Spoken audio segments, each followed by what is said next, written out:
Welcome to Ego Games 101. What is the ego? The ego is the false persona, alright? And how does one have a false or create a false persona?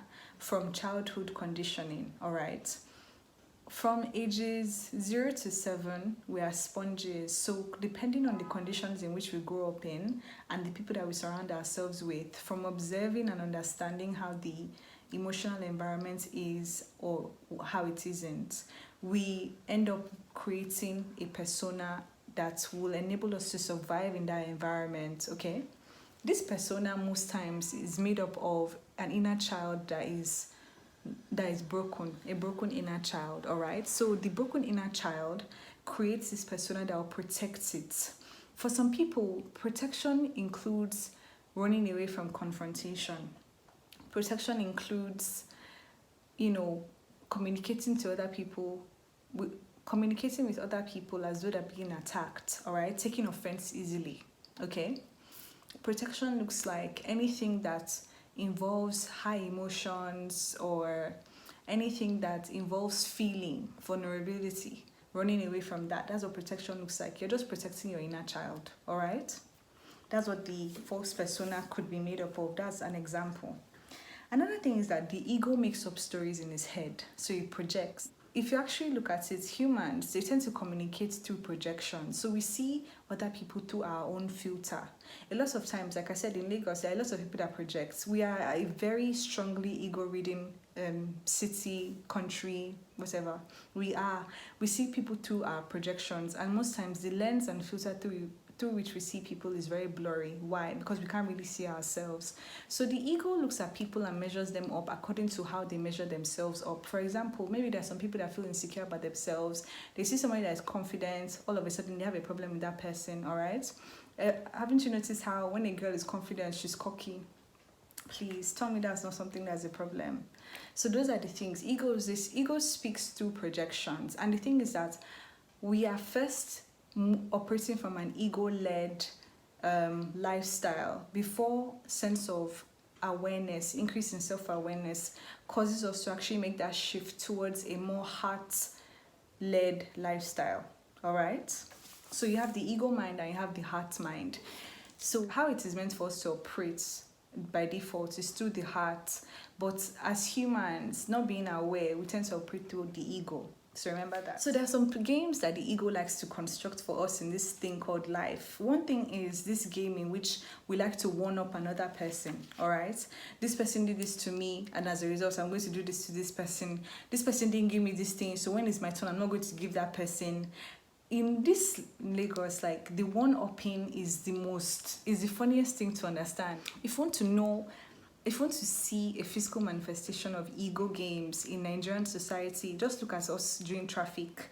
How many people allow you to change lanes when maybe you're in a lane that is moving slowly, or maybe the car in front of you is not moving too fast and you want to change? A lot of times when you want to change, the car that is there will try not to allow you to change to their lane because you are one-upping them by moving in front of them. They can't allow that. That's how Nigerians behave. Every small thing they take as a slight. This person one-upped me. I can't allow that. It's a fight for everything. I'm generalizing, yes, but majority. So that's why it's generalized. The ego loves to keep score, This person did this to me, so I must do this. That's why in this society that we're in, Nigerian society, most of us are vindictive people. We hold on to things. We hold on to things so that we can pay back the person that did us wrong before. Yes. Ego likes to be right and never wrong. I did this course called the Landmark course in which we spoke about this. A lot of times, think about it.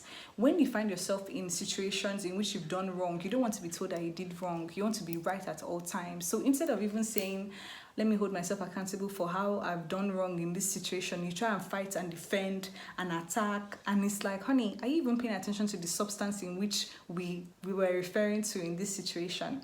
This is what happened. This is how I think that you could have done it better. But you go around the whole situation, you're like, why did you do this? Why say this? You can't say this. I never did that. It's like, okay, honey, no problem. You want to be right. You don't want to be wrong. The ego cannot stand being embarrassed or confronted. It's another thing about being right and not being wrong, okay? it can't stand anything that tarnishes its image, and its image is a false image.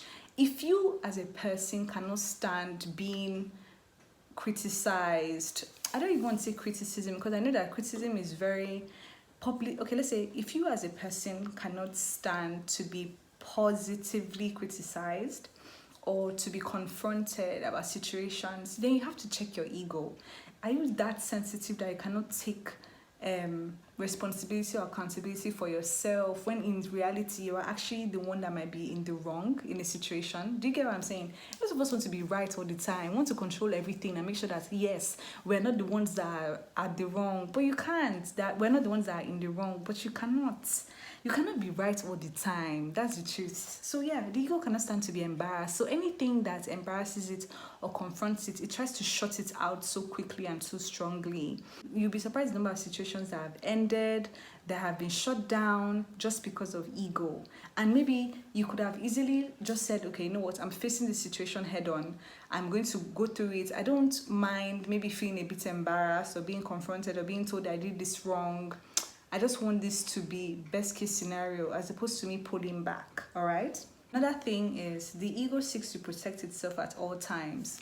So like I said, you might prevent yourself from doing things like confronting someone, from doing that job interview, from sharing your art, from speaking your truth, from being vulnerable, for showing your true feelings, different things. You know what I'm talking about. There's so many things that a lot of us avoid doing in order to protect ourselves, and as a result of that, we really reduce the quality of life that we are living. If there's one thing I know that God really showed me in growing up, was that I want you to not even feel anything when it comes to embarrassment. I want you to not feel anything when it comes to confrontation. I went through a lot of situations that were embarrassing and publicly humiliating growing up, to the point now that I'm so desensitized to embarrassment is actually bad in a way. However, like with awareness, I've been able to navigate through those situations, so I don't have to go through humiliating stuff anymore.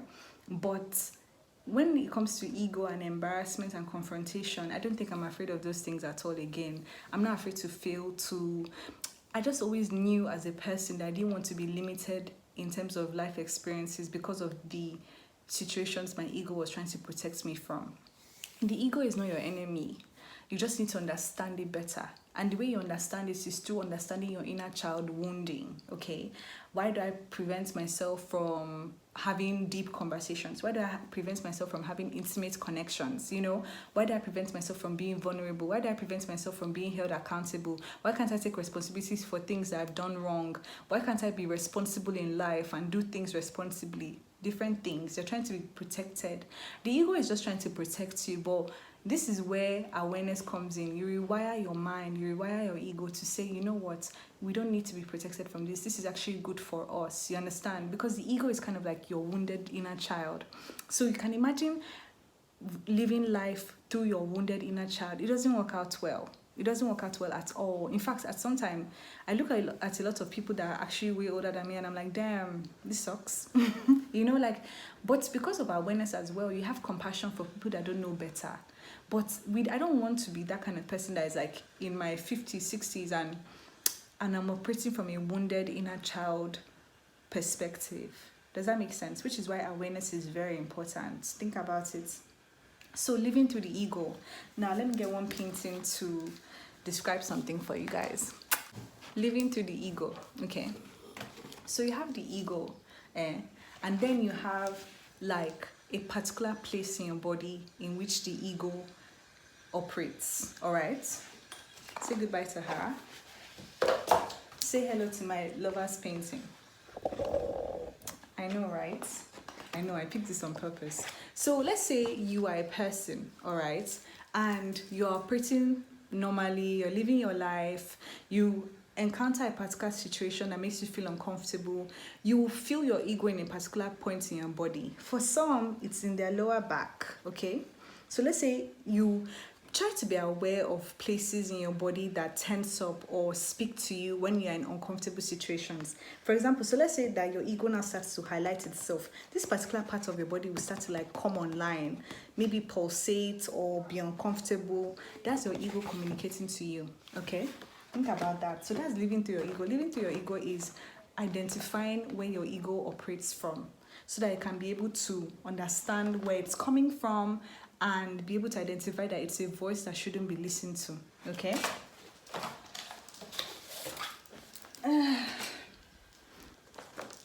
Now, living to the ego once again.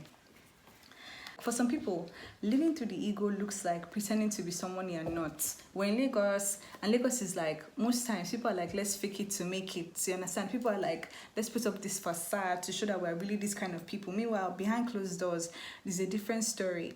And I say these things because it's like you actually need to call out things that are dishonest that you see, because it's a thing that is perpetuated throughout society, like, and has been normalized. And I'm like, no, I can't live in a society in which we're all putting up a facade, because then when groups of people don't want to put up facades, they're not the ones that are outcasts. Does that make sense? I'm just saying, like, if I was going to change my society, I'll change myself.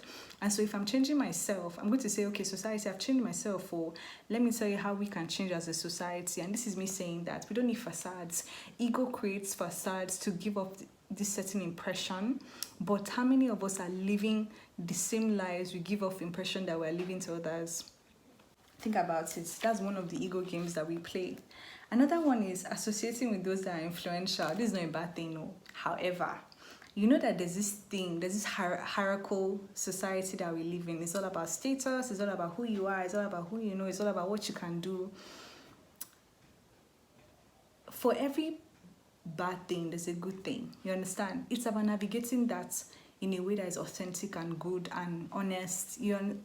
I just feel like from high school, this whole hierarchical system has been around, and for me, is a hierarchical system that is just, it perpetuates falseness. You understand? People try to get in with crowds that are so up there in physical form, but emotionally, it's just a facade.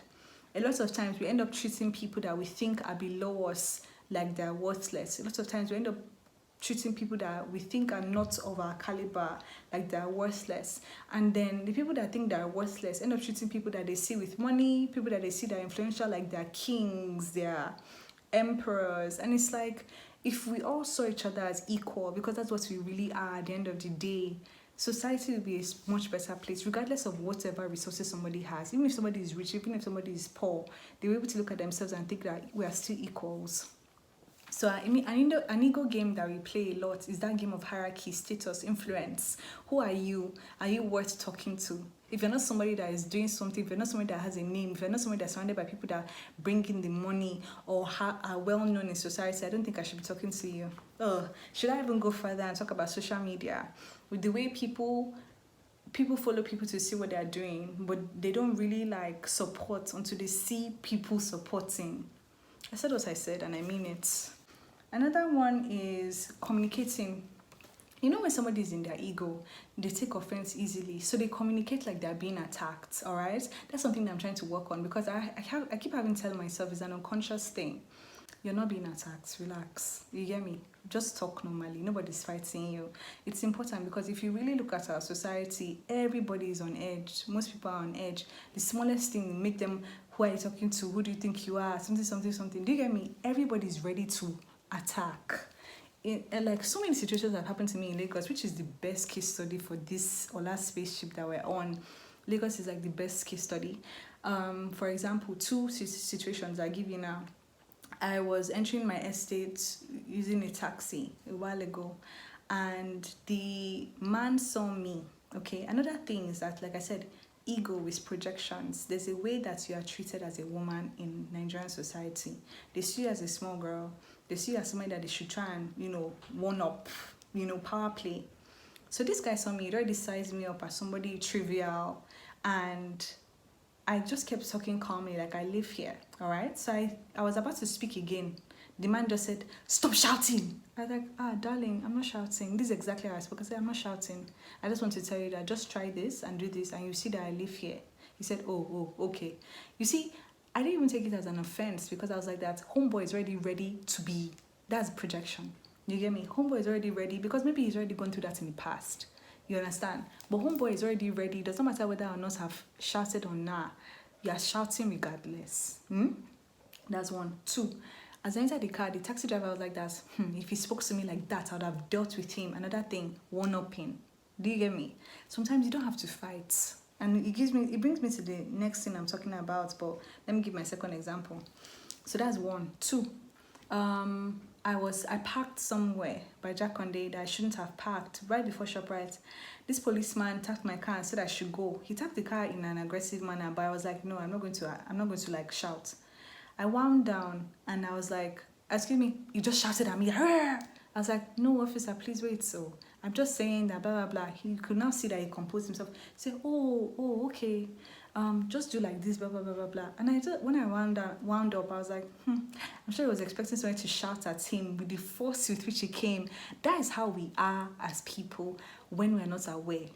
We are seeing things through our own filters, we are projecting, we are operating from a past moment, and we're taking the present moment as if it's something that we've relived in the past, okay? It's so many things, this ego. It's a beautiful thing to deconstruct, and this is why this is Ego 101. But would there be an Ego 102 on YouTube? I don't think so, darlings, because this thing needs to be monetized. Yeah, maybe this is the finale. So I wanted to say that when you identify with your ego and you're aware of it, you have to keep up that level of awareness. Because when somebody is ego-led and they are not awake, they can be monsters. The ego is the manifestation of what we call the devil. I've seen with my eyes how the dark depths that somebody that is ego-led can go through. There's no empathy. Remember I said that they kill empathy in our society as Nigerians. They kill your empathy growing up. So if you lack empathy, you can be as evil as you want to be without feeling bad. Look at our politicians. Look at our law enforcement, police officers. Look at our army.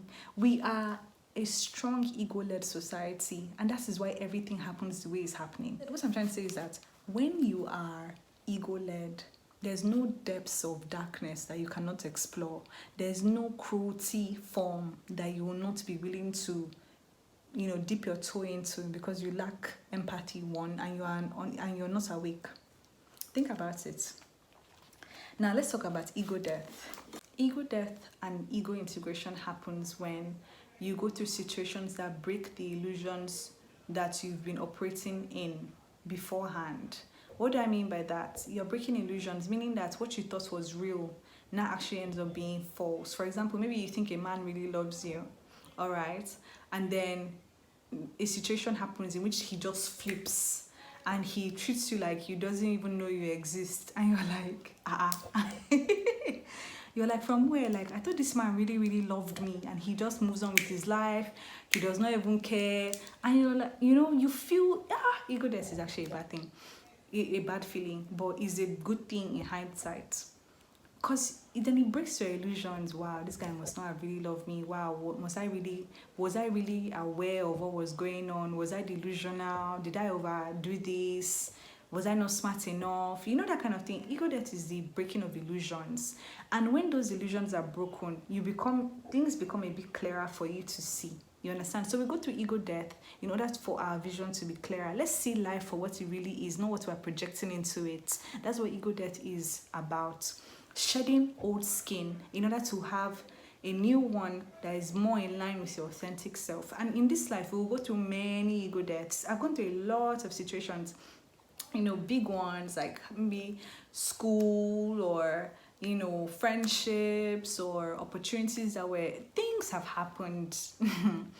And for each ego death that I went through, I took it like a champ. I took it. I said, no problem.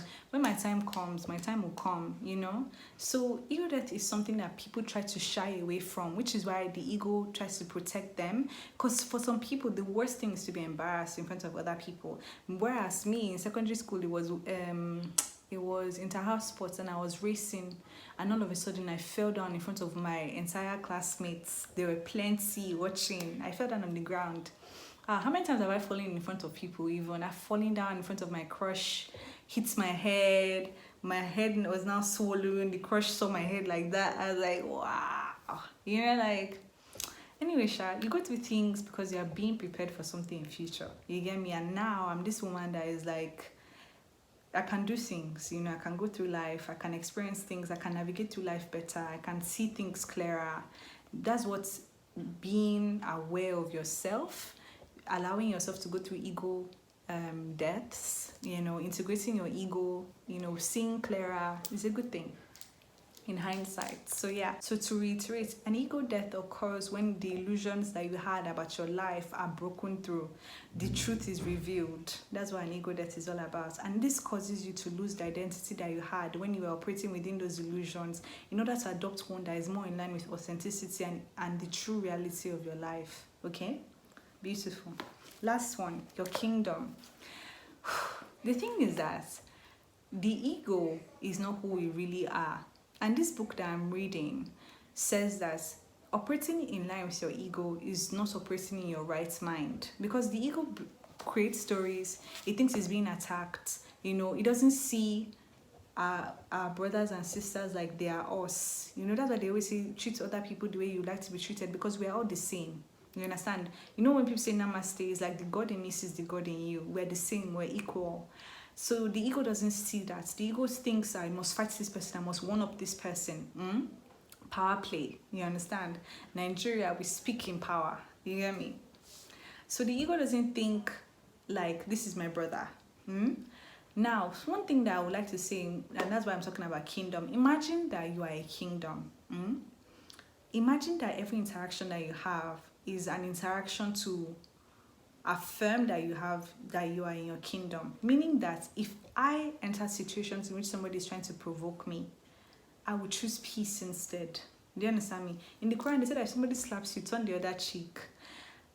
That person that is fighting you is fighting themselves. If I now choose to engage, I'm indulging in the madness. I'm also indulging in not being in the right mind. Okay? Some of us have not grown up to be people that stand up for themselves. So they're trying to make up for it by situations that happen like that, in which they say, no, I must stand up for myself. Okay, fine. Eventually, you reach that point where you're like, you know what, my peace is more important. I don't need to argue. You get me? My peace is more important. Because at the end of the day, you want a peaceful kingdom. All these things that you're seeing, that are manifestations of the ego. And if you really think about it and go back to the diagram that I was talking about, anytime somebody is operating from ego, I can feel it in a particular part of my body. And it's up to me to now choose whether to interact and engage or not. Because when you choose not to engage in the ego games that people are doing, you just realize that people are playing games with themselves. Mariam Hassan said that everything is a game. You have to be aware of what games people are playing. See those games, and decide not to play. I've played mad games growing up, and that was all due to unawareness. You get me? So as you see me now, this is like my most aware. It's like I feel as though I can be much better with my interactions with people on most days. I'm still human, you get me? But with awareness, with practice, it gets better. It's easy to have knowledge. The practical is the most important thing. You can have all this knowledge, but if it's not actualized, what's the point? It's not as effective. So that's really what I'm trying to say here. What else? Yeah, so ego is just a dance. It's a dance. But once you are able to understand and really, really get to know what the ego is talking about, you'll be able to live life a bit better. The quality of life that you have is better. Because now for me, I confront. I'm very good at confronting now. I love to confront. Why? Because one thing ego likes to do is swallow truth to avoid uncomfortable situations or conversations. I love my uncomfortable conversations. Why?